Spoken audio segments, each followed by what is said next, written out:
មនុស្សមែនតែនទៅមិនថាវ័យណាជាវ័យណានោះទេគឺបឋមវ័យក្តី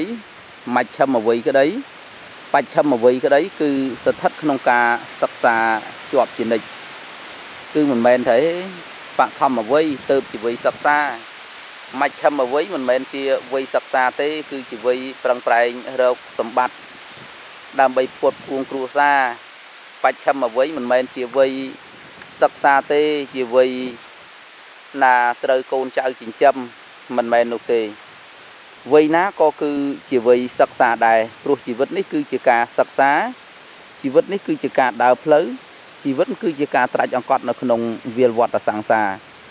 ដូច្នោះហើយជីវិតបើអស់នៅការសិក្សាទុកដូចជាជីវិតនេះត្រូវចប់ជីវិតនេះត្រូវសិក្សាអំពីតម្លៃពិតរបស់ជីវិតឬត្រូវរុករកនៅសេចក្តីសុខពិតឲ្យជីវិតនេះទទួលបាននៅលទ្ធផលតើសេចក្តីសុខពិតរបស់ជីវិតនេះគឺអ្វីគឺជាការពាល់ត្រូវនៅសភាវៈធម៌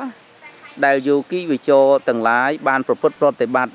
ទទួលបាននៅធម៌ដ៏សមគួរដល់ធម៌ដោយខ្លួនឯងផ្ទាល់មិនមែនដោយសារបុគ្គលឯណានីមួយលោកធ្វើឲ្យនោះទេដូចជាការដកដង្ហើមបុគ្គលណាដកបុគ្គលនោះគឺជាអ្នកបន្តជីវិតរស់ទៅមុខទៀតអាហារក៏ដូចគ្នាបុគ្គលណាទទួលទានបុគ្គលនោះដឹងរស់បុគ្គលនោះឆ្អែតបុគ្គលនោះមានកម្លាំងហើយអ្នកដែលមិនបរិភោគហូបពិសាទេអ្នកនោះក៏រមែងមិនដឹងនៅរស់រមែងមិនបានឆ្អែតនៅអាហារនោះដែរដូច្នោះតកតងជាមួយនឹងអត្តន័យជីវិតឬក៏តកតងជាមួយនឹង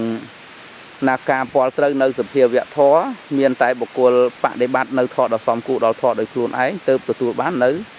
លទ្ធផលដោយខ្លួនឯងឥតមានកូនប្រពន្ធប្តីស្រីមិត្តភ័ក្តិខ្លើមរៈអ្នកនេះអ្នកនោះប្រព្រឹត្តប្រតិបត្តិជំនួសខ្លួនបាននោះទេដូច្នោះក្នុងមួយជីវិតរបស់មនុស្សនេះគឺការសិក្សាយើងរៀនសពគ្រប់ប្រការទាំងអស់រៀនដេករៀនដើររៀនឈររៀនអង្គុយរៀននិយាយរៀនស្ដាប់រៀនគិតរៀនប្រព្រឹត្តប្រតិបត្តិ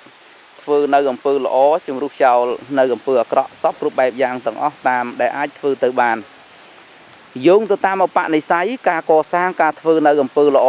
រមែងនាំឲ្យសត្វធ្វើប្រទះនឹងសេចក្តីសុខណាជាបន្តបន្ទាប់ដល់ទីបំផុតដល់អវសានសត្វនឹងត្រូវធ្វើប្រទះនៅបរមសុខក្នុងកាលជាទីបំផុតជាក់ជាពុំខានឡើយ